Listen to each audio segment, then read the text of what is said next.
धर्मपत्नी भारतमनामधेयस्यामस्य कुमारस्य राजुनामधेयस्यामस्य धर्मपत्नी श्रीजानामधेयस्यामस्य कुमारस्य पुत्रिकाणाम् ऋत्विक नामधेयस्यामस्य आद्यानामधेयस्यां सह कुटुम्बानां स्वांगस्य अक्षिंतल पट्टुकोंडि अस्माकं महाभाग्यं क्षेम स्थैर्य धैर्य वीर्य विजय अभय आयुः आरोग्य ऐश्वर्यादि विद्यार्थं धर्म अर्थ काम्य मोक्ष चतुर्विध फल पुरुषार्थ श्री केदावरी गौरी पूजांच महं करिषे नीళ్ళు పోసుకుని అక్షింతలు నీళ్ళు ప్లేట్లో వదిలిపెట్టాను.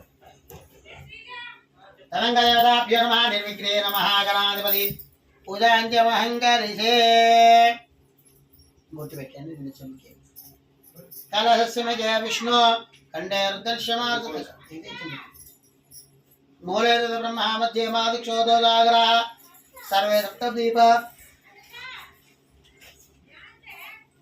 सुंदर ऋग्वेदो यजुर्वेदो सामवेदो अथर्वणांगे सर्वदादर्वे कलशान्तो समापिताः कलशानुच्छेल्य भागीरथी गौतमी नर्मदा यमुना कृष्णवेणी व्याहापहारी नदीनां ताम्रवन्ये शेषा जलगोना जलरामा जलगंगा जल श्रीशैलादि पुण्यक्षेत्राणामध्ये श्रीमन्तिक मकरसंभकारि वरदालंकृता रम्यकैर्वण्यका गुरुबद्धादिके गुराराम श्रीमन् महागौरी देवता गणाधिपति देवताभ्यो नमः अथ ध्यानम अक्षिंतलु पूल पट्टुकोनी गणपतिनि ध्यानं चेसुकोंडि ओम गणानां त्वा ब्रह्मणस्पदाः आनस्कंदन्नो सीतसादरं श्रीमन् महागणाधिपति देवता मुज्जिंच महागणाधिपति देवता पीठज्यं स्थापयामि पूजयामि गौरीदेवी देवी ध्यायामि ध्यानं पस्पुंगमयि आवाहयामि आसनं पादयोः पाज्यं हस्तयोः अर्घ्यं मुखे आचमनीयं स्नानीयं नीलु अपवित्र पवित्रावा सर्वावस्थांगोऽभिवा यस्मरेत् पुण्डरीकाक्षं जवाख्यं च दृश्यते अस्यायां श्री स्नानीयं समर्पयामि हरिद्राचूर्णं पस्पुंगमयि हरिद्राचूर्णं समर्पयामि गंधम गंधद्वारार्धं वस्त्रम आभरणार्थम अक्षतम पुष्पै पूजयामि पूर्व ओम सुमगाय नमः ओम एकदंताय नमः ओम कपिलाय नमः ओम गजकर्णिकाय नमः ओम लंबोदराय नमः ओम विकटाय नमः ओम विघ्नराजाय नमः ओम धूमकेतवाय नमः ओम गणाध्यक्षाय नमः ओम पालचंद्राय नमः ओम गजायनाय नमः ओम वक्रतुंडाय नमः ओम शूर्पगंडाय नमः ओम हेरंभाय नमः ओम स्कंदपूर्जदाय नमः ओम कुमारगुरुवे नमः सर्वसिद्धप्रदायकाय नमः महागणाधिपते नमः धूपमाग्रापयामि धूपम अगरबत्ती वेलिगिंच अगरबत्ती धूपमाग्रापयामि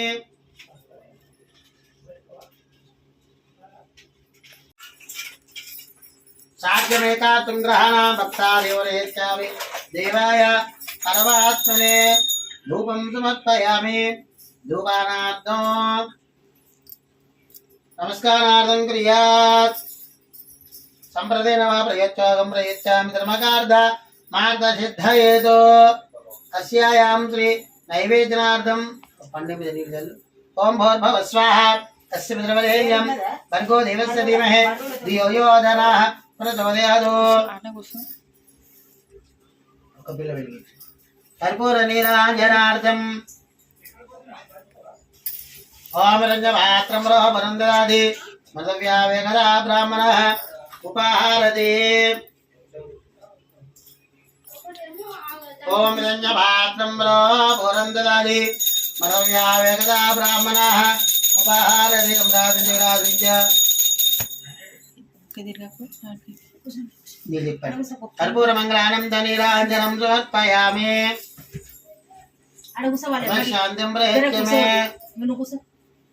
अस्यायां देवताभ्यः संप्रदते नमः अक्षतार्थं समर्पयामि गौरी देवताभ्यो नमः రక్షా దేవత రక్షాబంధనం అమ్మ బొట్టు పెట్టమ్మ బొట్టు పెట్టి కంకణం కట్టు ఓం అర్చన మేనగట్టు అర్చన ప్రార్చద అత్యంత ఉత్తరకారకవన్న విష్ణువర్చదార్చద ప్రార్చద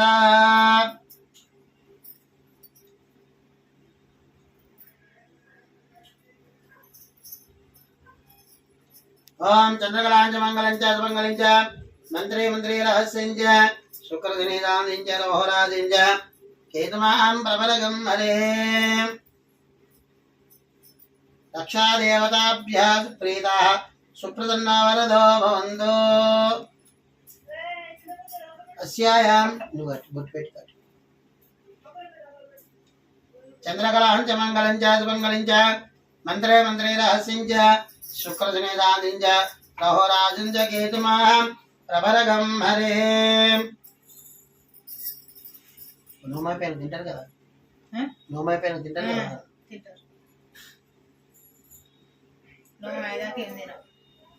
పాలు చాయ్ ఏం తాగం మేమైతే తాగం మంచిగా తాగొచ్చు పాలు తప్పు ఉండదు అప్పుడు అట్లే పట్టినా ఇప్పుడు కూడా అట్లే కూడా మింగం అది వేరు చిప్పటలు ఇవ్వలేక ఉండాలేమో అంతట్టు పడిపోయింది అక్కడ అంతే పాలకు తప్పు లేదు నీళ్ళ తప్పు లేదు రక్షాదేవతాభ్య ప్రీతున్న వరదో భవంతో అంతెందుకు గోలేసుకుని నీళ్ళు లేని ఏది పనికి ఏది రాదు తప్పకుండా నీళ్ళు తాగాలి కటిక ఉపవాసం ఉండకూడదు కటిక ఉపవాసం ఉండకూడదు కూడా శాంతిమే నమస్కారం కుర్యాత్ అస్యా గౌరీ దేవతాభ్యో నమః అస్యా కొన్ని అక్షింతలు తీసుకొని కొన్ని పందుల మీద వేసి మిగతా అక్షింతలు నెత్తిలో వేసుకోండి మహాభాగ్యం వేసుకోండి సగం అక్షింతలు అక్కడ మొత్తం అక్షింతలు నెత్తిలా మహాభాగ్యం వేసుకోండి శుక్రున్న వరదో భవంతో జాయామి పసుపు కుంకుమేయండి ఆ పందిరి మీద తోరణాల మీద అంటు మీద జాయామి ధ్యానోపయామి ఆవాహయామి ఆసనోపయామి పాదోపాచోపయామి అస్థివర్గ్యోపయామి ఆత్మనేమోపయామి స్నానీయం నీరు దరిక్రావన్నాకాశం తరభినామకాకరదు ప్రాణాగం ప్రదాదు స్నానీయమోపయామి క్షీరం పంచామృతం ఓం నమస్తే అస్తు భగవన్ విశ్వేశ్వరాయ మహాదేవాయ త్రయంబకాయ త్రిపురాంధ్రి కాళాయ కాళాద్రి రుద్రాయ నీలకంఠాయ మృత్యుంజయాయ సర్వేశ్వరాయ సదాశివాయ శ్రీమన్మహాదేవాయ నమో నమః స్నానినోత్పయామి నీళ్ళు తగండి అభవిష్టామి అభవస్నాన భోజ్య దదాదన స్నానినోత్పయామి గంధం పసుపు కుంకుమ గంధం గంధద్వారార్తనోత్పయామి గౌరీ దేవతాభ్యో నమః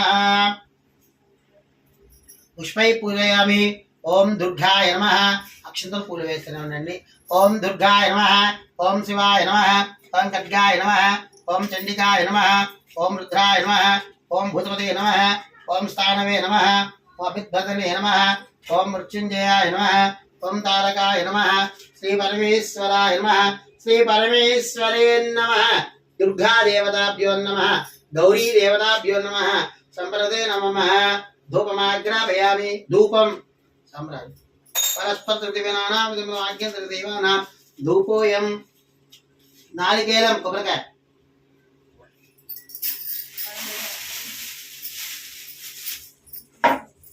పలనేరియా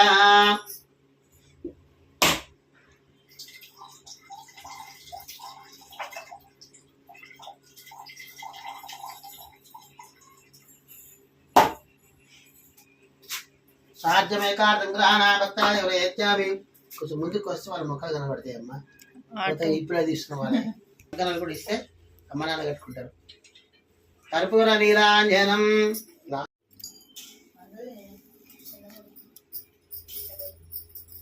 ఓం రంజభాత్రమరో బృందాది పదవ్యావేకదా బ్రాహ్మణ ఉపాహారది సంరాజించ విరాజించ లక్ష్మీం రాజోసతి మానో జాతవేదో మిశ్యం ప్రతిజ్ఞేదో మాపరి కార్య కర్పూర మంగళ ఆనంద నీరాజనార్థం కృష్ణార్య పదవం పదం పశ్చింతౌర్యాః దేవరక్షణోన్నమిదే మంగళ నీరాజనం సమర్పయామి నమస్కారార్థం క్రియాత్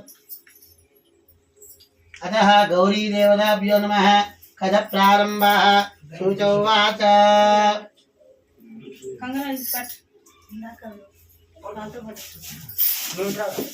నేనా? ముళ్ళు వేసుకుంటూ కథ వింటుండండి. కథలో మహాభాగ్యం వచ్చిన వల్ల అక్షంతలు వేసుకొని అక్షంత అక్కడ వేసి మహాభాగ్యం అనుకోండి. అద గౌరీ దేవతాభ్యో నమః.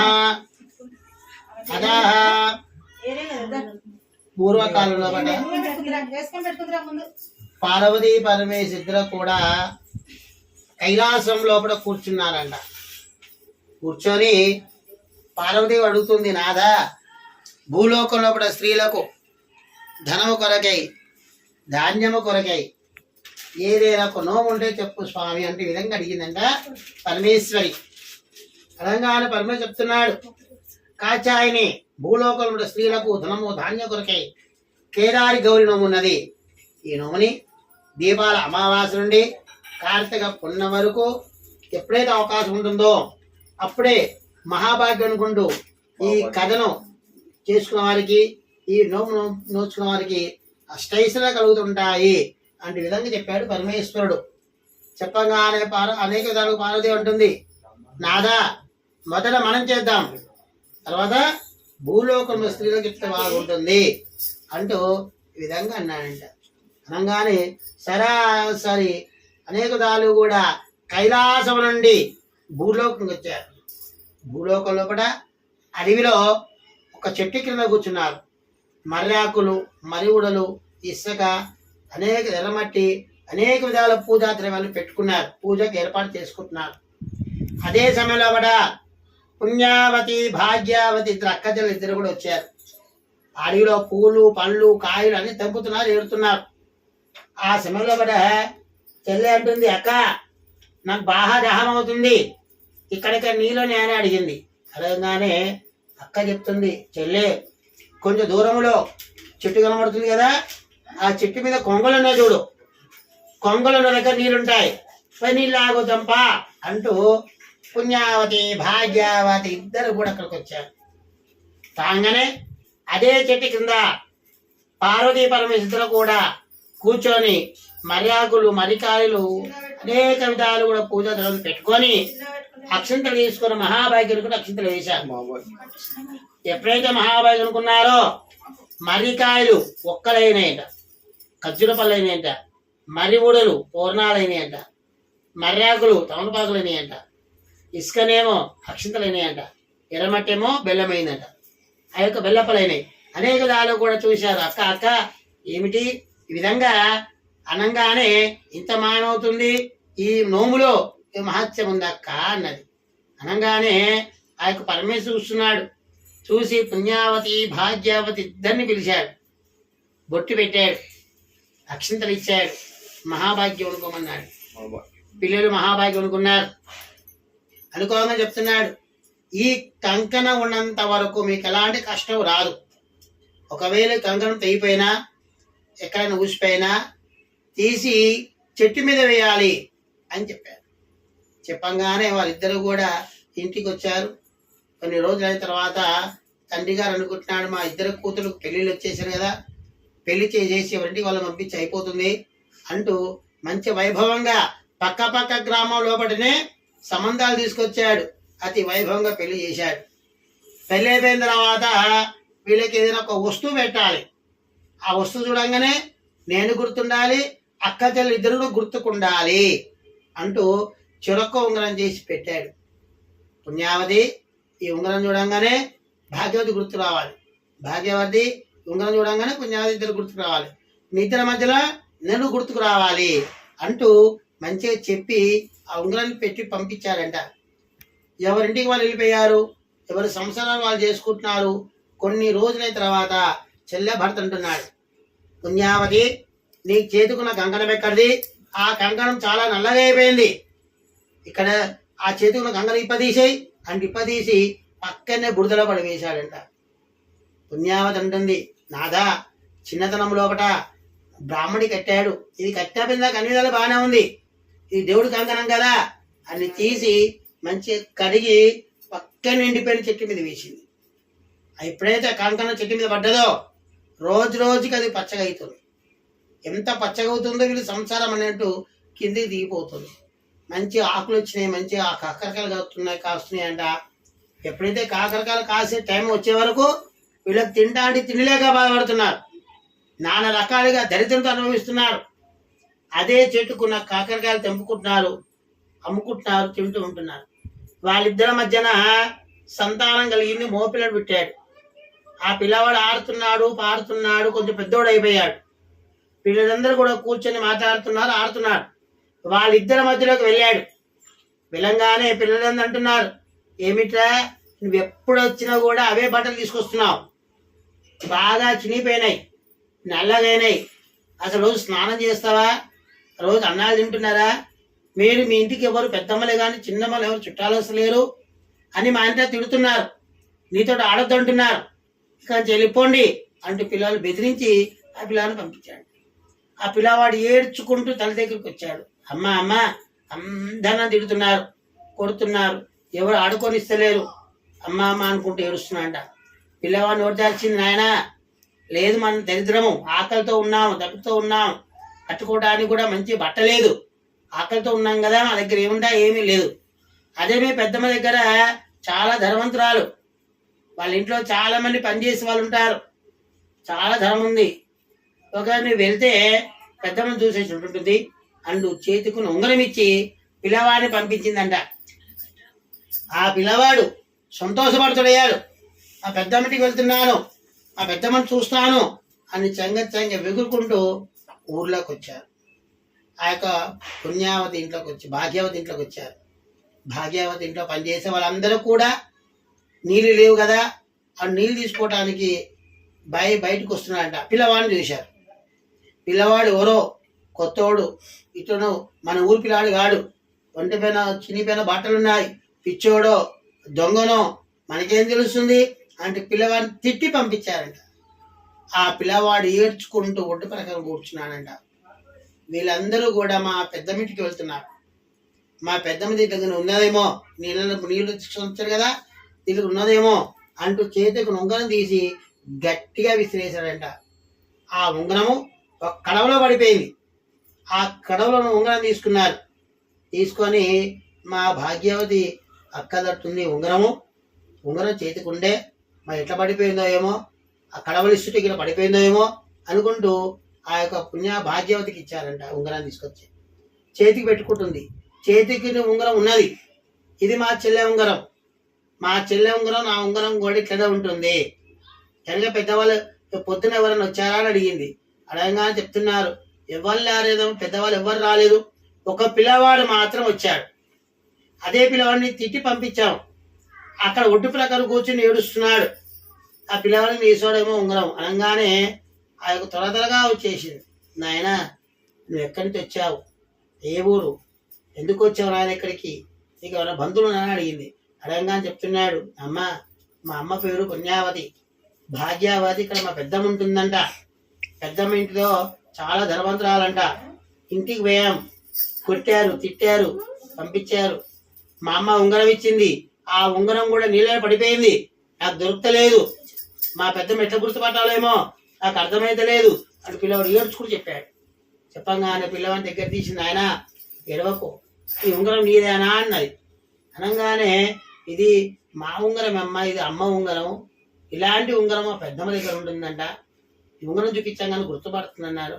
కానీ మా పెద్దమ్మ ఇంటికి ఎక్కడుందో ఏమో, ఎట్లా దొరకాలో ఏమో, ఎవరు రాణిస్తుంది ఇంట్లోకి అనగానే పిల్లవాడు చెప్తుంది, ఆయన ఎవరినో కాదు, నేనే మీ పెద్దమ్మనో అంటూ పిల్లవాడి దగ్గర తీసుకొని ఇంటికి తీసుకొచ్చి మంచిగా తల్లిని స్నానం పోసి కొత్త బట్టలు కుట్టించి వేసి ఆ రాత్రి పూట మంచి భోజనం పెట్టి నిద్రపుచ్చి తెల్లవారుజాము లేపి కొద్ది మూట కట్టి నెత్తిలో పెట్టి పంపిందంట.